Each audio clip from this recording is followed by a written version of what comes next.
she was speaking to the fact that we need to start holding accountability, and if our children do something, we shouldn't be constantly protecting them if they're doing things that are illegal, wrong, or immoral. And the I was saying, brothers was like, nah, I don't know. I'm gonna protect my baby. Unless they out there graping and child PDFing, I ain't gonna turn them in. And I'm like, wow, that's a problem with our neighborhood right there. That mhm. our neighborhood believes it's a good thing to shelter your children no matter how wrong they might be. Or shelter anybody for that matter. I know plenty of black people. Listening Um, from individualistic level, because if it all starts at home, then it all starts at home. That means that the same way it all starts, that if you raise your children right, they go in the world and be productive citizens. I bet same thing. If you don't raise them right and they go in the world and be non-productive, but taking from the system only, not giving back to the people or to the community, they just takers, and you willing to protect that, something wrong. Because now that's going to be your child against my child against the other three children, and so on and so forth. It's a community that's continuously divided, and that's the problem. We so divided, and you spoke to it earlier. But my bad. Go ahead, continue with your thought. I apologize. I don't even remember what I was going to say. No, I was going to say, what did you say that the young lady had said about the Oh yeah, parents? the parents. No, she said that if she was a parent of a child who was doing something wrong, she turned them in. Like, yeah, you get, hey, Okay, come that's get. yeah. I think that the accountability has to start from the parents. I don't think that we can teach our children to be accountable if they don't first see us doing it. So, in the situation of Carmelo, the parents should have come out and said yes. Now, I haven't watched every news clip, every interview that his parents have done, so I don't know if they have said this. So if they have, somebody please correct me. Um, but from what I've seen, I haven't seen them say my son did a terrible thing. This is bad, and we apologize for our son doing this. I haven't seen that being said. All I've seen is, oh, my son, it was self-defense. You know, he was defending himself. They're holding their son up on this pedestal so that no accountability can be had. And then when the verdict is reached and they don't agree with it, they're gonna stand 10 toes down on, oh, my child was a victim. Well, now there are two victims, and no one's being held accountable. And as far as what you were speaking to earlier about the brothers that were going against what this young lady was saying, oh, you know, I'm gonna defend my child unless they're graping and doing all types of ungodly things. I don't even believe that.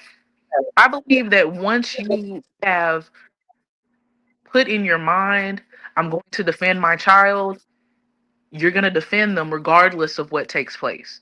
And I think that that's so evident already in the black community, where we have And instances of young girls being abused by family members, mothers, boyfriends, uncles, whatever the case is, and we don't call the police on family members because it's your family. You don't call the police on family. You don't invite the white man in to come and get your black family.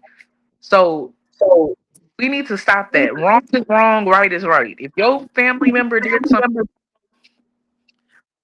why would you continue to defend something that is incorrect? Because all you're doing is teaching your younger generation, oh, okay, we'll hide you. You don't know, the police come running looking for you. We got a little floorboard you can hide underneath, and you good. but one thing we got to recognize is the reason why that is, though. There is a reason for this, and this is the reason why our community needs therapy, needs counseling. And I don't mean counseling from the standpoint of we need to go to one of their formally trained counselors, formally trained under their theology, formally trained under their way of thinking and viewing and seeing the world. I think we had enough of that. I think we Mm-hmm. now begin to um, self heal, and self heal don't mean that I'm telling the mass of people who share our pigmentation that they need to be healed on their own. What it means is that there need to be trained individuals or ones who have been able to come to some realization about the problems we face, work it out internally, and then they begin to help others inside of our community. It's my opinion that we get that from wisdom and the Most High. But the point I'm making is this: is that the reason that this is a thought process, is I'm not calling the authorities because we associate the authorities with the people who wore those white robes. We associate authority with the same people who hung us on nooses.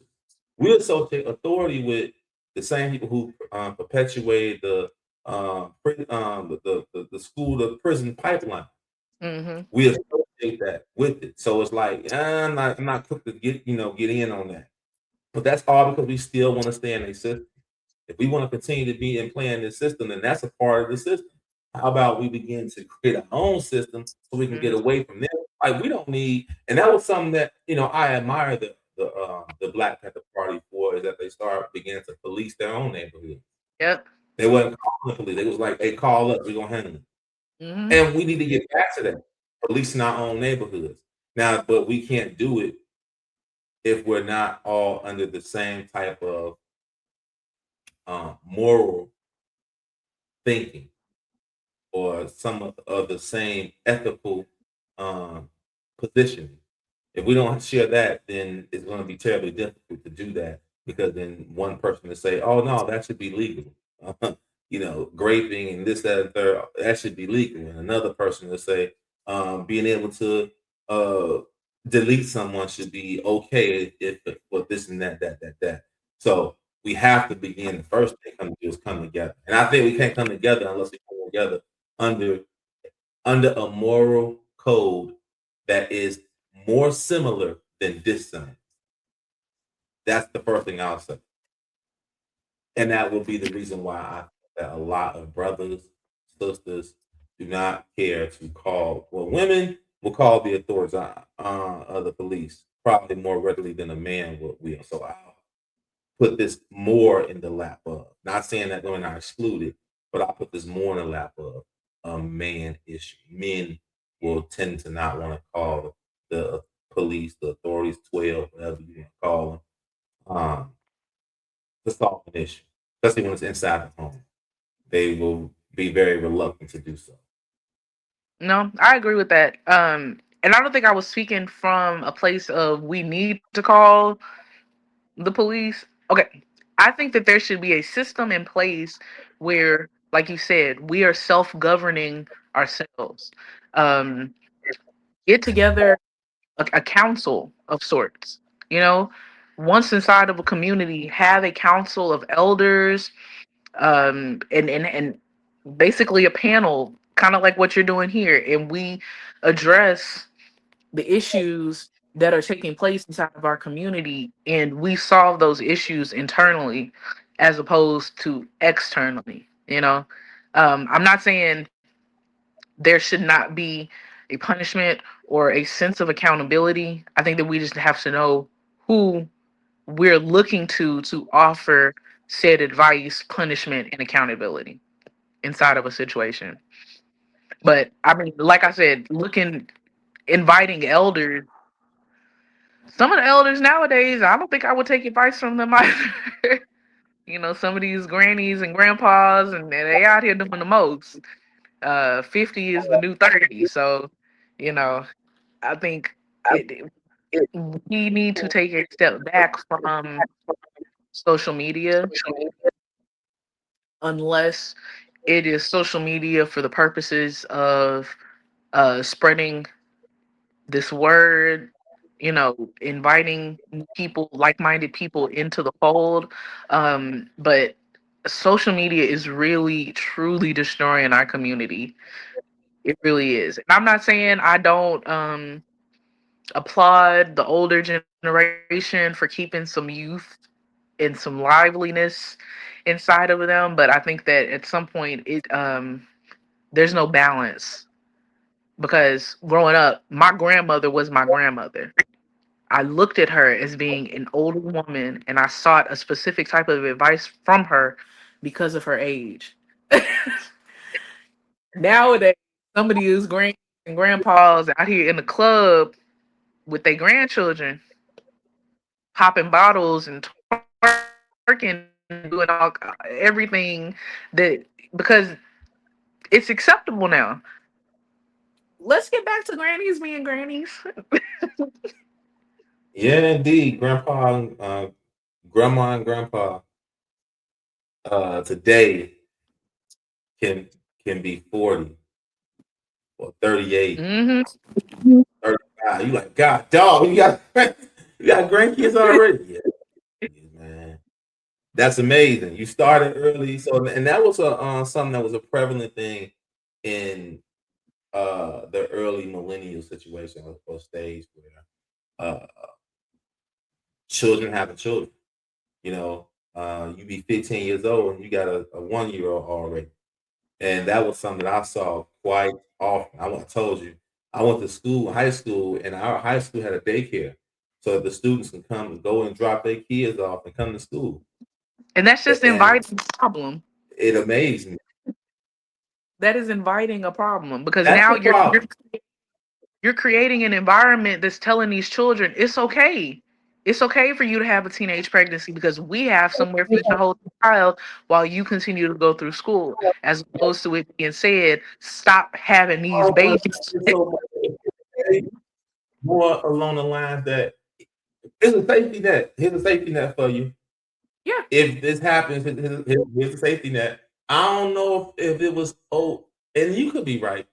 You could be right. You could be saying 100% perfectly right. But I agree with you. So I'm not even gonna try and change the verbiage because I definitely agree with you. It was like, man, if you had a Charlie at a young age, here you go. We got you. You're gonna be straight and keep on popping them out.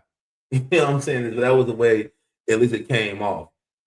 But overall, this discussion needs to be had more often, and it needs to be a bit of a more grander conversation with a variety of minds.